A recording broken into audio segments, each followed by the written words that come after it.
स्रोत हैं वो सिर्फ कपिल भगवान है। और जो नास्तिक शास्त्र है, जिसको जो परमात्मा मानता ही नहीं, वो नास्तिक शास्त्र के मूलभूत व्यक्ति हैं। उन्होंने सोचा कि भगवान है ही नहीं, ये सब पाखंड है। ये नास्तिक शास्त्र है, जो पढ़ा होगा वो समझ रहा होगा इस चीज को।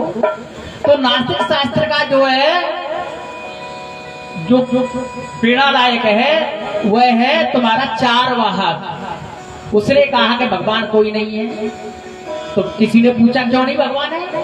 उन्होंने क्या, किसने देखा भगवान कहाँ है? भगवान ये वैसे पोपलीला है, आडंबर चल रहा है। वो नास्तिक था। उसका ही वाक्य है कि यावत जीवे सुखम जीवे और ऋणम कृत्वा घृतम पिबे। जब तक हम जिए तो सुख से जिए, कोई निर्विकार जिए। अगर हमारे शरीर पे कहीं भी कमी आए, कहीं भी अगर खान और पान में कहीं भी कमी लगती है, तो भले ही कर्ज ले ले और कर्ज लेकर अपने शरीर का पालन करे। ये नास्तिक दर्शन का है। नास्तिक दर्शन अपने शरीर को मानता है, लेकिन हमारे सनातन धर्म में ये नहीं है। हमारे सनातन धर्म तो वास्तव में ये है कि शरीर भले ही सूख जाए, लेकिन परमात्मा का भजन न रुक पाए। सहस्र काम मुच्चते भगवत आराधना क्रियात। हजार काम छोड़कर और भगवान की आराधना करनी चाहिए। ये हमारा शास्त्र है, सनातन धर्म का है। तो ये पद्म पुराणोक्त मातम्य है, श्रीमद् भागवत कथा का जो मातम्य है, ये किसी हमारे भागवत का मातम्य नहीं है। मातम्य क्या है? टाइटल ऑफ सब्जेक्ट, मतलब उसका सार। किम सार? वो सार है, वो सार है, टाइटल है, वो मातम्य है। कहते नहीं है किसी डॉक्टर के पास जाओगे, जब डॉक्टर के पास जाओगे, डॉक्टर के पास जाकर आप जो भी मरीज है, सर्वप्रथम अपना मरीज जो उसके पास जो बीमारी है, जो रोग है, उसको बताता है कि फलाना रोग है, इसका जो ऐसे ऐसे मेरे को हुआ था ये रोग।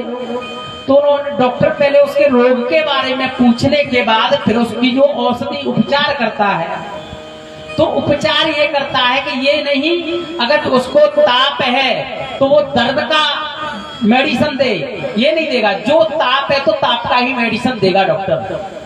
ऐसे ही आज हम जो चाहिए हमारे भक्तजनों को, जो संसारी जन है, उनको क्या चाहिए वो वक्ता नहीं परोस पा रहा है। तो उसको क्या लेना है?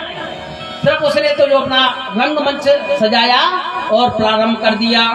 तो सर्वप्रथम है मातम्य का जो है प्रभाव। मातम ने सब कथा का सार क्या है? किम सारम, क्या सार है इस भागवत कथा का? तो वह सार ही मातम्य में बता गया है कि सार क्या है और इस कथा का सर्वप्रथम करने से क्या मिलता है और न करने से क्या मिलता है। वैसे जो भी भागवत का तो मातम बहुत है, गहराइयों में जाओगे तो बहुत इसका भाव निकलेगा। यहाँ तक लिखा है कि भागवत महापुराण जो व्यक्ति श्रद्धा और भाव से करता है, उसको सर्वे ईश्वर पद की प्राप्ति हो जाती है। यम यम कामम चिंत्यन्ते तम तम प्राप्नोति निश्चितम। जो कामना है वो अपने मन में संकल्प ले ले कि मैं भागवत कराऊंगा, मेरे बच्चा हो जाए। तो ये सत्य बात है। ये हम मूल मेरी जो पोती भागवत पुराण की भगवान स्वरूप जब विराजमान है, उसके बच्चा हो जाता है अगर भाव से करे। लेकिन हमारा भाव बिगड़ गया है। हमारा भाव बिगड़ गया है।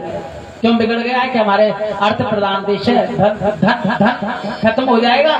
क्या है ये? आडंबर है। चलो फॉर्मेलिटी, सामाजिक तौर पर हम करा रहे हैं भागवत, दिखावा हो रहा है। अगर हमें कराना है और वास्तविक आगे की कथा में हम ये भी बताएंगे वक्ता के लक्षण क्या होना चाहिए, वक्ता कैसा होना चाहिए और श्रोता भी कैसा होना चाहिए। तो सर्वप्रथम मातम में प्रवेश करते हैं और मातम की प्रवेश करते ये प्रथम स्कंद जो मातम का पहला श्लोक है।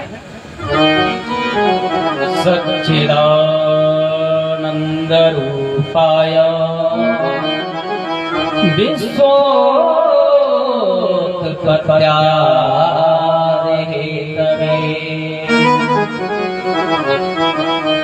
तापत्रय विनाशाय श्रीकृष्णा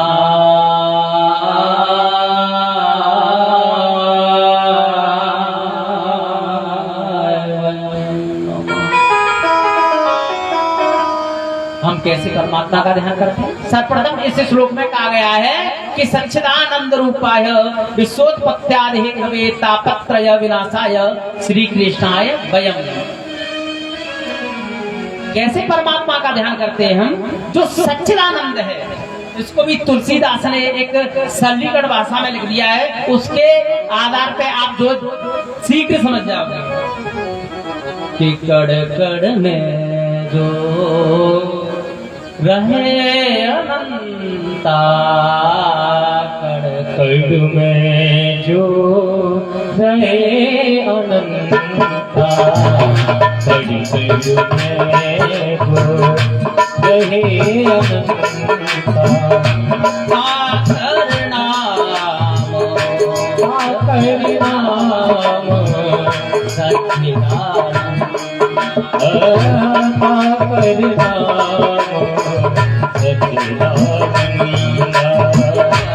आकर नाम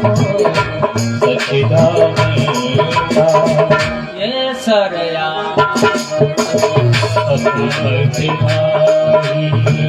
यह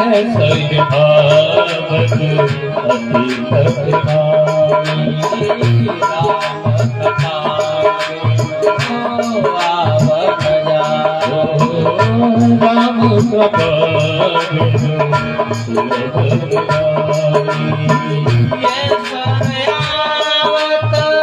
अति कठिनाई, यह आवत अति कठिनाई,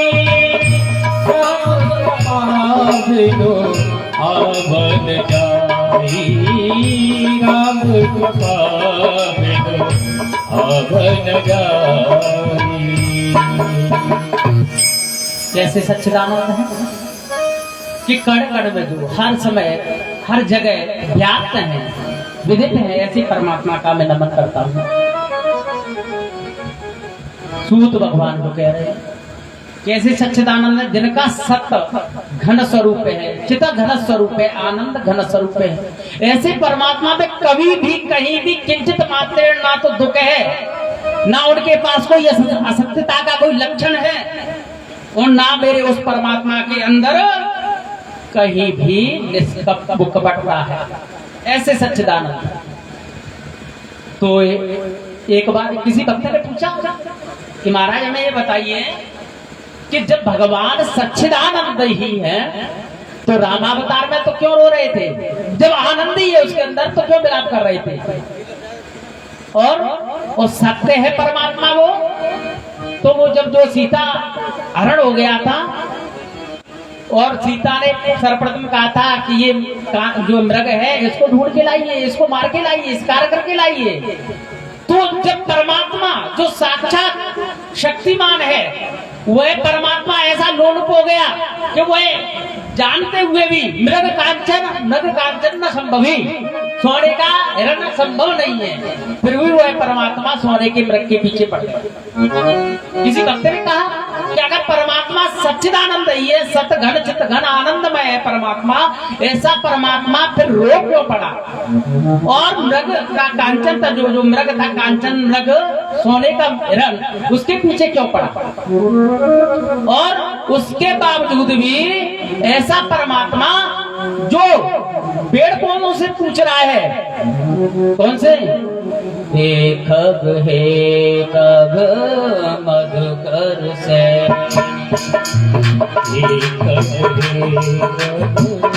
मधुकर से तुम देखी सीता मृग ने, तुम देखी सीता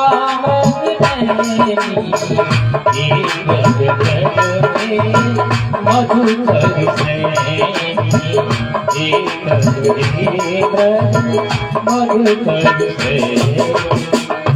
ये परमात्मा जो मृगों से पूछ रहा है, जो पेड़ पौधों से पूछ रहा है, अगर ये सत्य है, इसके अंदर ज्ञान है, तो क्यों पूछता पेड़ पौधों से?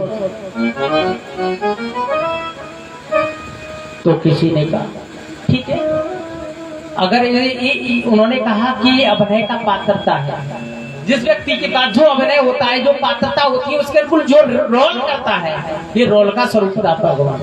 उन्होंने कि कैसे कि जब भगवान शंकर कहाँ गए थे? गुम्बज ऋषि के पास कथा सुनने के लिए, तो जब गुम्बज ऋषि के पास कथा सुनकर वापस आ रहे थे तो साथ में सती मैया थी। जब सती मैया थी तो भगवान ने, महादेव ने इनको देखा लीला करते हुए। तो जब महादेव ने लीला करते हुए देखा तो उन्होंने कहा महादेव ने कि जय सच्चिदानंद घन अति पावन, जय सच्चिदानंद घन अति पावन, अस गए चले मनोजन सावन, असी कहीं चले मधुकर सावन। ऐसा पर जब भगवान जो है शंकर भगवान सती के साथ जा रहे थे, उन्होंने सच्चिदानंद कहके को प्रणाम कर लिया। जब सच्चिदानंद कहके इनको प्रणाम किया तो सती ने कहा कि ये सच्चिदानंद कैसे हैं? देखो मैं प्रसंग लाके आ रहा हूँ, साथ समझ में आया कि ये सच्चिदानंद हमारा पहला जो श्लोक था महात्म्य का वो सच्चिदानंद पे चल रहा है, उसी पे अभी बोल रहा हूँ। कथा तो बहुत बोलने के लिए, कथाओं का अगर बोला जाए तो साथ में ये कह रहा हूँ कि महात्म्य पे 2 दिन लग जाएंगे। तो सच्चिदानंद पर जब इस प्रकार कहा जो है कि सच्चिदानंद घन पावन, ये मेरा भगवान है, मेरा आराध्य है, उनको सच्चिदानंद कहकर भोले बाबा ने प्रणाम कर लिया, नमन कर लिया। तो वहां सती बगल में थी, सती ने कहा कि ये कैसा सच्चिदानंद है जो अपनी पत्नी के विरह में रो रहा है और उसे ये भी भान नहीं है कि पेड़ है, कि पौधे हैं, पशु हैं, उनसे पूछ रहा है कि कैसा सच्चिदानंद है। उसी प्रसंग में आपको मैं लाना चाह रहा हूँ सच्चिदानंद के स्वरूप में। तो भोले बाबा ने कहा कि नहीं देवी, ये वास्तव में परमात्मा है, ये तो लीला कर रहे हैं। तो उनके मैं तो नहीं मानूंगा कि लीला कैसे कर रहे हैं। तो उन्होंने कहा कि तुम नहीं समझोगी। उन्होंने ये कह दिया फिर तो जो तुम्हारे मन अस संदेह हूँ तो इन जाए परीक्षा ले। तुम्हारे मन में संदेह तो परीक्षा ले लो ना। संशय आत्मा में निश्चित, अगर हमारे मन में किसी के प्रति संशय आ जाए या शंका आ जाए तो समझिए वो आदमी एक दिन खोखला हो जाएगा, उसका कोई फल मिलेगा ही नहीं, कितना भी भजन करे तप करे। मान के चलो किसी व्यक्ति को अपने भाई से शंका हो गई कि भाई कहीं मुझे मार न डाले, तो खूब भाई उसके लिए खूब सोने के थाल लाए, 56 प्रकार के व्यंजन परोसे, लेकर उसको भय लगेगा कि ये मुझे मारना चाहता है। तो शंका घुस गई तो कभी भी जीवन में वो पनप नहीं सकता। तो भोले बाबा ने कहा कि देवी मुझे तो ऐसा लग रहा है कि ये जो है आपके मन में बहुत बड़ा कीड़ा घुस गया है शंका का, तो आप जाकर उनसे परीक्षा ले लीजिए, आपका शंका का समाधान हो जाएगा। तो जब गई सती मैया, जब सीता का रूप धारण करके उनके पास गई, सीता का रूप लिया। क्यों लिया? सती ने सोचा कि ये किसके विरह में रो रहे हैं? सीता मैया के विरह में रो रहे हैं, तो मैं सीता बन के जाऊंगी तो तुरंत ये पहचान जाएंगे कि मुझे मेरी पत्नी मिल गई, धर्मपत्नी मिल गई। देखो यहाँ ये हमारा प्रसंग भागवत पुराण यहाँ बहुत मर्म भरा है। तो इस प्रसंग में ये मालूम पड़ेगा कि भगवान सर्वज्ञ भी है, भगवान सत्य भी है और भगवान आनंद स्वरूप भी है। ये श्लोक बता रहा है। तो उन्होंने कहा कैसे? जब परीक्षा लोगी तो अपने आप, अगर सत्य भगवान होगा तो पहचान जाएगा कि सत्य है, नहीं तो सीता के रूप में मुझे स्वीकार कर लेंगे। ठीक है, देवी गई, सती जैसे ही गई तो सती जैसे ही उनके पास गई तो जैसे ही राम का दृष्टिपात उनके पास उनके ऊपर हुआ तो भगवान ने तुरंत उनको साष्टांग प्रणाम कर दिया। उन्होंने देवी आप इस घने जंगल में अकेली कैसे? तो सती तो अचंभित हो गई और कहा कि भोले बाबा कहाँ है आपके पास? जब ये शब्द कहा तो सती को वास्तव में मालूम पड़ गया यही सच्चिदानंद परमात्मा है जिसे मालूम है। और यही नहीं, वो जहां उनके आंखों से अश्रुपात हो रहे थे, झरझर धाराएं आंखों से बह रही थी ऐसे परमात्मा के नेत्र बिंदुओं से, तो उसी समय भगवान के जो मुख था भगवान का वो एकदम प्रसन्न चित्त हो गया, हंसने लगे। वो हंसकर वो बात पूछी तो इससे क्या मालूम पड़ा? तुम्हें मालूम आया कथा का सार कि वो आनंद स्वरूप है परमात्मा। हंसेगा तो है, वो तो लीलाएं कर रहे थे, वो तो रोल दिया है, रोल कर रहे थे संसार में।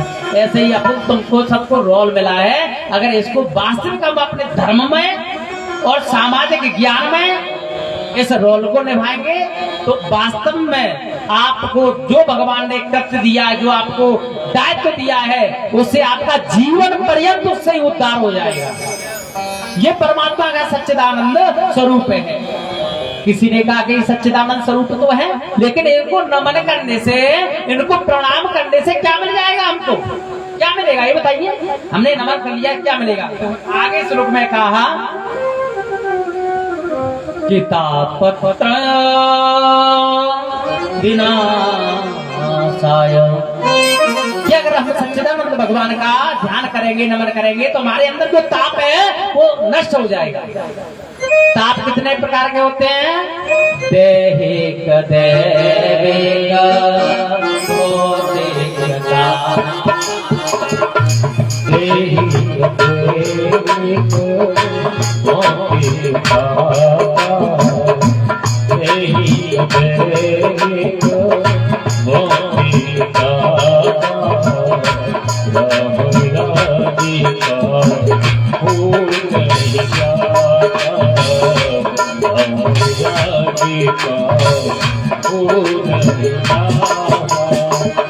इस प्रकार के तीन ताप है। वो भगवान का स्मरण करने से, भगवान का नामोच्चारण करने से वो ताप तत्क्षण भस्मीभूत हो गया, भस्मीभूत हो जाएगा तत्क्षण। ऐसा नहीं है कि हमने आज नाम लिया तो कल होंगे। अगर भगवान का जब हमारे जीवा में जैसे ही राम नाम आएगा, क्योंकि इस राम नाम का भगवान शंकर बहुत जाप करते हैं, राम रामेति रामेति रमे रामे मनोरमे सहस्र नाम तत्तुल्यम राम नाम वरानने। इतना बड़ा राम नाम का प्रताप है, ये शंकर भगवान को ही मालूम है, किसी और को नहीं।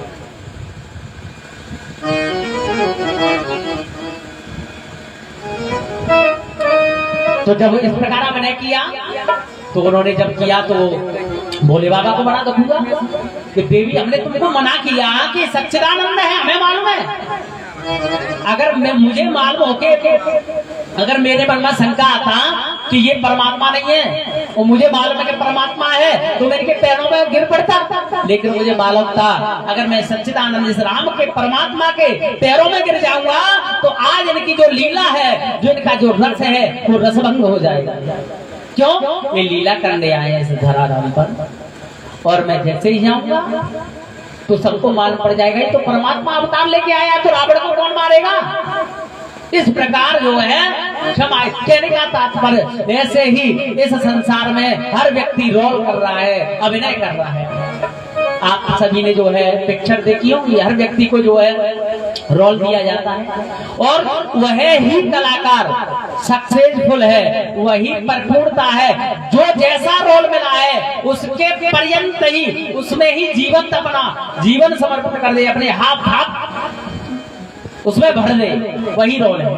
किसी को कुली का रोल दे दिया तो उस समय वो कुली का रोल कर रहा है, तो अपनी की भगवत्ता भूल जाए कि मैं धनवान हूँ, कि मैं 4 गांव का जो है प्रधान हूँ, कि मैं जो है एमएलए हूँ। जो रोल दिया है उसको रोल मैं करे, बस अभिनय मैं करे, तो साक्षात वह उसी रोल में अपने जीवन को धन्य बना पाएगा।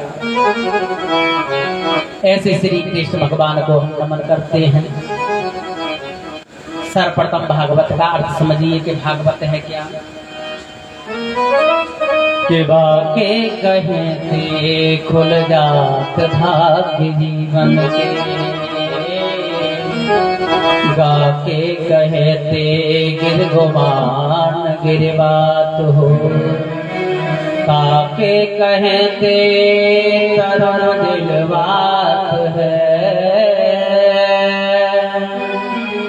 बाके कहते विष्णु में वरण हो। बकारात भक्ति दद्या, गकारात ज्ञानदायकम, और वकारात वैराग्यम, और तकारात तत्व ज्ञानम। ये भागवत के लक्षण है। भागवत के 4 शब्दों का अर्थ बकारात भक्ति, भाके कहने से, बकारात भजनम, दोनों अर्थ। एक तो भाके कहने से जब भाका उच्चारण हम करेंगे तुरंत ही हमारे अंदर भक्ति का उद्रेक जागरूक हो जाएगा, हमारे अंदर भक्ति प्रभावित करने लगेगी। और भाके कहने से यही नहीं कि पापम बस्मी भूया, जैसे भाके दिया ना तो पाप हमारे क्षय हो जाएंगे। और गा के कैसे क्या है? गा में ज्ञानात, गगार ज्ञानात, जब हम भक्ति में प्रवेश करेंगे तो ज्ञान हमारे अंदर आविर्भाव होगा ही, कोई रोक नहीं सकता। और वास्तविक ये आगे कथा भक्ति ज्ञान वैराग्य की है, तो भक्ति ज्ञान वैराग्य पुष्ट कथा होंगे जब मानते हमारे अंदर भक्ति वास्तविक रूपेण, पाखंड रूपेण नहीं, वास्तविक रूपेण अगर भक्ति है तो सदाई हमारे अंदर ज्ञान भी आएगा और हमारे अंदर वैराग्य भी आएगा, और वह वास्तव में आपका कल्याण कर देगी वह भक्ति। अन्यथा वो भक्ति बाण स्त्री के समान हो जाएगी, बाण स्त्री। अगर हम भक्ति कर रहे हैं और हमारे अंदर ज्ञान नहीं आ रहा है और ज्ञान के साथ हमारे अंदर वैराग्य नहीं है, किसी ने हमसे 10 रुपए ले लिया, उस पर हमने लड़ाई कर ली, तो आपके पास वैराग्य क्या हुआ? ज्ञान कहाँ है? ज्ञान का मतलब हर व्यापक सर्वत्र क्षमाना, यही तो ज्ञान का मूलभूत आधार है। ज्ञान हम ज्ञानी हो जाएं हर तत्व में, हर जगह, हर व्यक्ति में, हर संसारी जन में, और जो भी है यत्र तत्र सर्वत्र विद्यते, उसमें परमात्मा का अवलोकन करें, वही भक्ति का मूलभूत आधार है। ये मूलभूत आधार है, ये भक्ति का लक्षण है। जिस प्रकार भागवत की अनिवार्यता क्यों है, भागवत क्यों सुनना चाहिए? भागवत सुनने से हमारे अंदर जो कलमश है, हमारे अंदर जो पाप है, अगर श्रवण करेंगे इस कर्ण पटुओं में तो स्वतः ही वह पाप तत्क्षण भस्म हो जाएंगे। ये भागवत का प्रभाव है।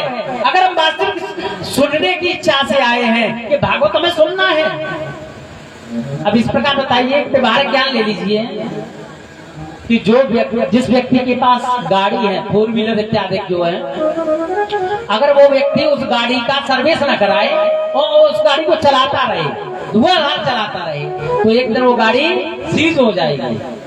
वो सीज हो जाएगी, ऑयल खत्म होगा, उसके पुर्जे खत्म होने लगेंगे और सीज होने लगेगी। जब हम गाड़ी का हम सर्विस कराते हैं किसी गैरेज में जाकर, उसी प्रकार हम अपने शरीर को इस भागवत शिविर के रूप में जो गैरेज है उसमें आकर आप जब गोता नहीं लगाएंगे तो आपका शरीर भी निर्बल नहीं हो सकता। इसलिए जहां भी मूल तत्व में अगर कथा हो रही हो और वास्तव में जो है संस्कृत भाषा में उसका प्रयोग हो रहा हो, तो मुझे विश्वास है कि उस जगह स्वतः परमात्मा का वास हो जाता है, वह पूरी जगह है परमात्मामय हो जाती है। अब कहते हैं कि सूत भगवान जो है कथा सुना रहे थे सोनकात ऋषियों को, तो किसी व्यक्ति ने कहा कि महाराज हमें ये बताइए कि सूत भगवान तो मारती दूर तक की कथा है, शायद सुनी ना हो आप लोगों को, कि सूत भगवान तो मार दिए गए थे। सूत भगवान कहाँ से आए? किसी ने कथा सुनी है क्या? ये भागवत की कथा है, सूत भगवान को मार दिया गया था, सूत भगवान को खत्म कर दिया गया था किसी ने। हम इसी से अभी इस भागवत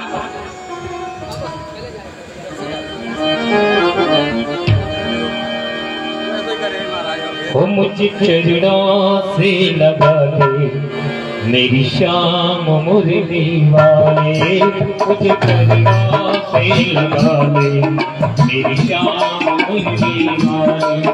मेरी सांस सांस में तेरा, मेरी सांस सांस में तेरा है नाम मुरली वाले, मुझ चरणों से लगा ले मेरी श्याम मुरली वाले, मुझ चरणों से लगा ले मेरी श्याम मुरली वाले।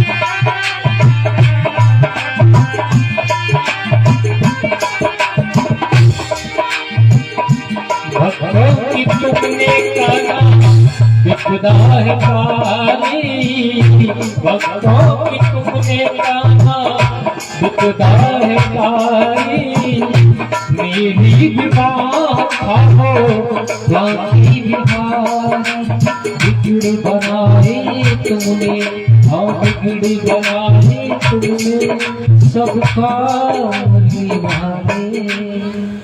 श्री शंकर भगवान की। तो प्रसंग चल रहा था कि सूत भगवान कौन है। भाई कथा का हर पात्र के बारे में आपको नॉलेज नहीं होगी तो आपके मन में कथा का सार क्या जाएगा। कथा तो आप सुन रहे हो और आप थोड़ा हमें अलग क्यों का सूर्य वंश को चाल को विषयामती। जिस प्रकार जब रघुवंश की रचना कालिदास कर रहे थे, कालिदास भगवान जब वो रघुवंश की रचना कर रहे थे तो जब उसके मन में एक श्लोक आया कि इतना बड़ा जो रघुवंश है, सूर्यवंश है, उनका वर्णन मैं कहां से कर पाऊंगा जब शक्ति नहीं आएगी मेरे अंदर। जब भगवान मुझे शक्ति प्रेरित मेरे अंदर नहीं करेंगे तो मैं कथा जो है रघुवंश का निर्माण नहीं कर सकता। तो वही एक श्लोक है कि क्व सूर्य प्रभु वंश क्व चाल्प विषयामती। कहा तो वो सूर्य से उत्पन्न वंश, कहा वो सूर्य से उत्पन्न वंश, कहा मैं अल्पमति वाला, विषयों में रक्त होने वाला एक कालिदास जो जड़ था, आज भगवत मैया की कृपा से विद्वान हो गए। और ऐसे परमात्मा का जो मैं उनके वंश का वर्णन करने जा रहा हूँ, उनके प्रति एक ग्रंथ की रचना करने जा रहा हूँ, तो ये हो संभव नहीं है। कैसा हो जाएगा कि उड़पे नास्मि सागरम, जिस प्रकार एक सागर है जो समुद्र में एक छोटी सी उड़प नाव अगर लहराएगी तो नाव तो सतही डूब जाएगी, उसमें तो बड़े बड़े जहाजों का काम है, छोटी नौका का क्या क्या काम है उसको बताइए। छोटी नाव का उसका काम ही नहीं, छोटी नाव तो नदी तालाबों में चलेगी। तो मैं वही छोटी नाव वाला अल्पबुद्धि वाला, लेकिन जितना हो सकेगा मैं आप लोगों को ज्ञान परोसने की कोशिश करूंगा। तो अभी 4 दिन पहले एक लगन टीका में एक आपके जो है भक्तगण मिले तो उन्होंने प्रश्न कर दिया कि महाराज हमें बताइए, कथाएं तो रोज सुनते हैं और रोज कथाओं का सार भी मिल रहा है, लेकिन अभी तक हमें ये सार नहीं मिला कि सूत भगवान की मृत्यु कब हुई। इसको सोचने और समझने की बात है, वो वास्तविकता है, वास्तविकता है। हमने भी पढ़े ग्रंथ, लेकिन भागवत पुराण में इसका सार नहीं है सूत भगवान का, लेकिन पात्र तो है, जिसकी अंदर पात्रता तो है। सूत भगवान है, इसमें पात्र को दिखाई दे रहे हैं तो उसकी व्यक्तता तो बतानी पड़ेगी। सूत भगवान है कौन? तो सुनिए, थोड़ा कथा का अभ्यास से प्रारंभ करते हैं कि जो सूत जी थे रोमहर्षण के पुत्र थे, रोमहर्षण ऋषि थे, उनके पुत्र थे सूत। और वेद व्यास भगवान के ये शिष्य थे, परम शिष्य थे, विद्वानों में श्रेष्ठ थे। और ये सौनकादिक जो ऋषि थे 88,000 उनके आचार्य थे कि हर समय अहरनिश सौनकादिक ऋषि इनके ही मुख से कथा श्रवण करते थे। ये कथा उस समय की है जब महाभारत का युद्ध चल रहा था। महाभारत का थोड़ा शांत होकर सुनिएगा तो सुनाने में अच्छा भी लगेगा ये कथा तथ्य में। जब महाभारत का युद्ध चल रहा था तो उसी समय जो बलदेव बलराम जी क्या हुए थे, उस महाभारत को युद्ध छोड़ के पलायन कर गए थे। क्यों कर गए थे कि मैं इसका पक्ष लूंगा तो उनको बुरा, मेरा शिष्य दुर्योधन है, उनको दुर्योधन ज्यादा प्रिय था, बलराम को दुर्योधन अत्यंत प्रिय था, अपने कृष्ण से ज्यादा होगा उनसे प्रेम करते थे बलदाऊ। तो वो महाभारत को छोड़ के चल गए। मैं किसकी बुराई लूं, किसकी भलाई लूं, छोड़ो। तो जब युद्ध का समय था तो तीर्थों का आठन करते थे, तीर्थाटन करते करते बलराम भैया घूमते घूमते वही पहुंचे जहां सौनकादिक कथा सुन रहे थे, नैमिषारण्य क्षेत्र में। इसकी भी कथा सुनाऊंगा, नैमिषारण्य है क्या। तो नैमिषारण्य क्षेत्र में जब पहुंचे तो बलराम भैया को देखकर सब वहां श्रोतागण खड़े हो गए, लेकिन सूत भगवान खड़े नहीं हुए गद्दी से। अब जो कोई गद्दी से खड़ा कैसे हो, तो व्यास स्वरूप है। तो बलदाऊ का तो क्रोध आप सब जानते हो, छड़े रुष्टा, छड़े तुष्टा, रुष्टा तुष्टा, छड़े छड़े, तुरंत गरम तुरंत ठंडे। बलदाऊ तो ऐसे थे। तो उन्होंने देखा, उनको लगा के इन्होंने मेरा अपमान कर दिया। मैं जो बलराम जो शेषम था, ये सौनकादिक ऋषि खड़े हो गए, लेकिन ये सूत नहीं खड़ा हुआ। तो उन्होंने क्या किया, एक कुशाली और कुशा को अपवित्र कर दिया, मंत्र पढ़ दिया। जो भी कि पुनंतमावदेव जनाः पुनंतमर्षादीयः पुनंत विश्वाभूतानि जात वेदः पुण्यमा, उसको पढ़ा और जो उसको जो अभिमंत्रित करके सुखा जो कुशा मार दी उसको, और सूत जो गद्दी पे बैठे थे वो खत्म हो गए। अब कथा में भंग फैल गया। वहां सोनकांत सिंह थे, उनको ये बुरा लगा। उन्होंने कहा कि बलराम जी ये आपने तो अनर्थ कर दिया, ये व्यास भगवान को भी आपने खत्म कर दिया। तो उन्होंने कहा कि इसने मेरा सम्मान नहीं किया, आप लोग खड़े हो गए, इसको खड़े होने में क्या शर्म थी। तो उन्होंने कहा बलराम जी एक बात कहें आपसे, मुझे बताइए कि जो जब व्यास कोई भी हो, शरीर से कैसा भी हो, अगर व्यास गादी पे बैठा है तो वो व्यास स्वरूप है उस समय, वो विष्णु स्वरूप। जिस प्रकार एक दूल्हा जब जो है मंडप पे जाता है तो वहाँ वो दूल्हा नहीं होता, वहाँ शरीर में विज्ञान की पराकाष्ठा नहीं रखे हम लोग, वह वास्तविक उस समय विष्णु स्वरूप होता है और वो कन्या लक्ष्मी स्वरूपणी होती है। इसलिए हम मंत्र बोलते हैं विष्णु सूर्यसी विष्णु ध्रुवसी, हे दूल्हा राज तू ही है विष्णु, तू ही जो ब्रह्मा, सब तेरे अंदर ही है। तो ये उसमें अंदर विराजमान हो जाता है।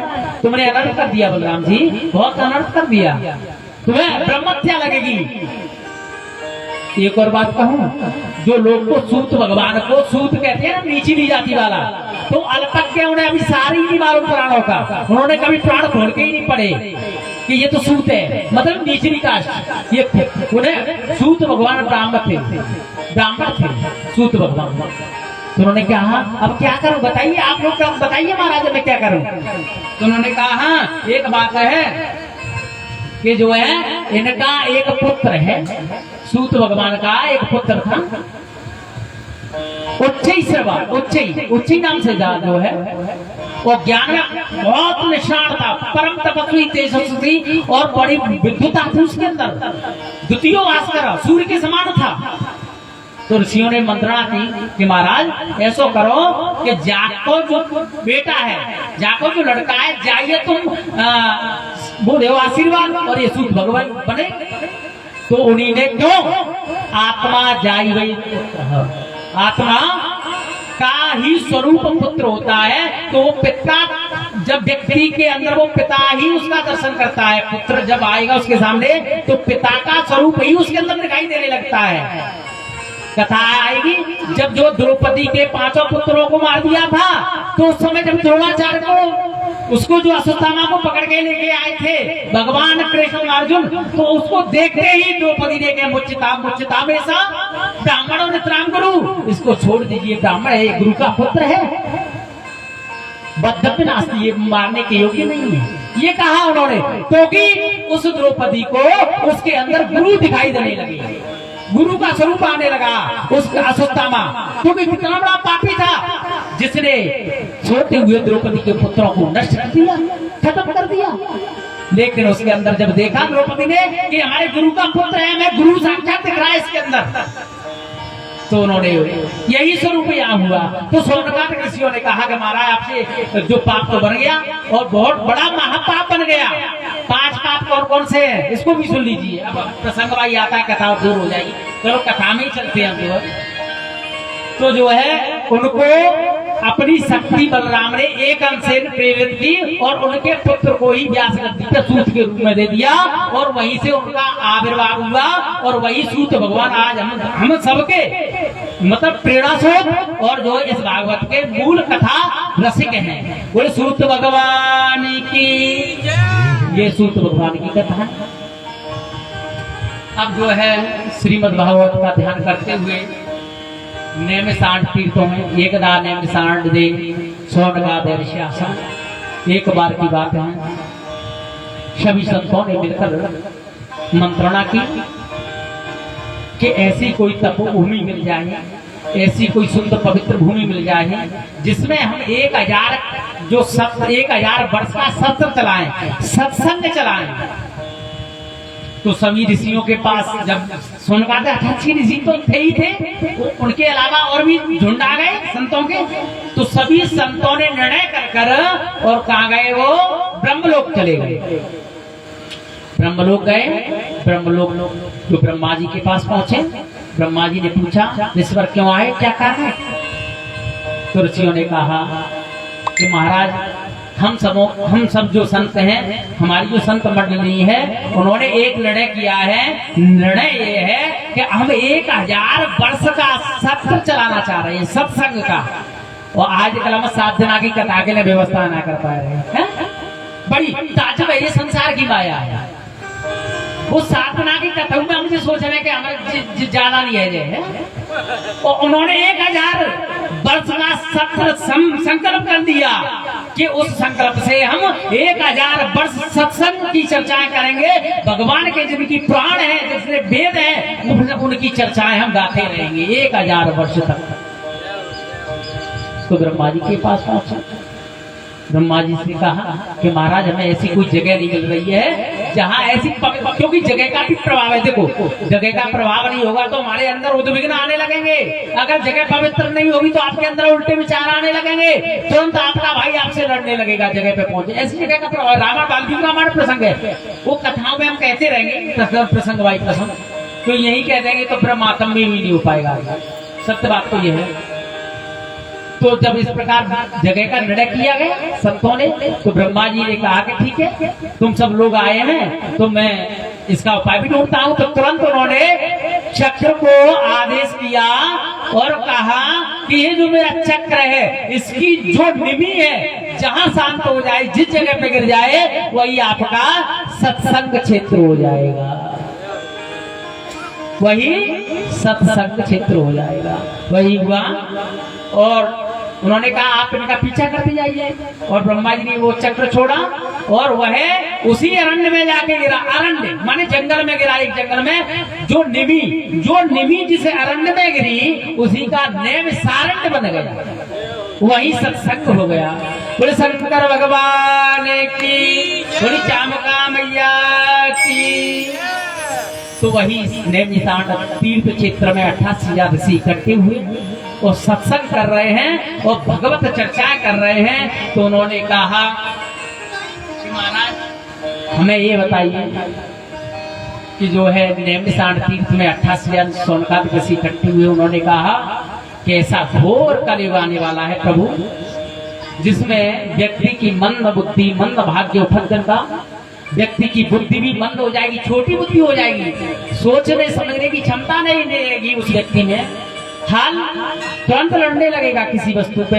ऐसा कलयुग आएगा तो धर्मम किम शरणम गत, धर्म किसकी शरण में जाएगा, धर्म की रक्षा कौन करेगा प्रभु? स्वर्गादि किसी कह रहे हैं सूत भगवान से।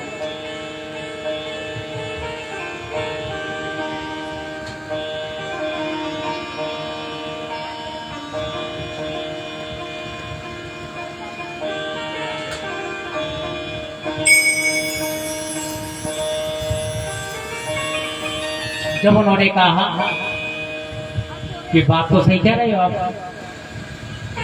कि कथा मृत रस स्वाद सुकल सोन कह। सूत भगवान की परिभाषा क्या है कि सोन सर्वशास्त्र विवेक तेनकम सुखम यस्य सह सोन कह। जो सर्वशास्त्रों में पारंगत है, जो सुनकर जो सूत बने, सोनक माने जो सुनने में इच्छा रखते हैं। ये नहीं कि मैं वक्ता ही बन जाऊं, मैं गद्दी पर बैठ के प्रवचन करूं या भाषण दूं। उनके अंदर ये प्रकाशा नहीं थी, ये अभिलाषा नहीं थी कि मैं वक्तागिरी करूं। उनके अंदर तो श्रोतव्यम, सुनना चाहिए, जितना हो सके मैं उतना सुनूं। ये उनका सोनक का लक्षण है। तेन विवेक, उनके अंदर ऐसा विवेक था, क्योंकि कि बिनु सत्संग विवेक न हो, बिनु सत्संग विवेक न हो। राम कृपा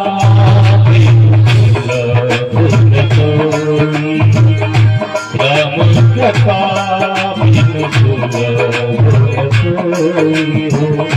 राम कृपा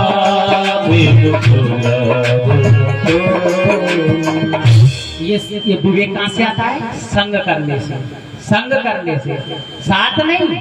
कोई कहे साथ करने से, 700 ज्वारी भी कर रहे हैं, 700 मल्हारी भी कर रहे हैं, साथ तो जो है आचरणहीन व्यक्ति भी साथ कर रहे हैं। संघ क्या कहता है कि हर व्यक्ति के अंदर बैठ जाए, वह संघ है। संघ का तात्पर्य क्या है, संघ का महत्व देखो, संघ और साथ में बहुत बड़ा अंतर है। कई संतों के पास कई एक भक्तगण होते हैं, उनके शिष्यगण होते हैं, संग करते हैं, साथ करते हैं, लेकिन उन जैसा बन जाए तो वो तो संगी है और रह के वो उनसे लोभान्वित होता है।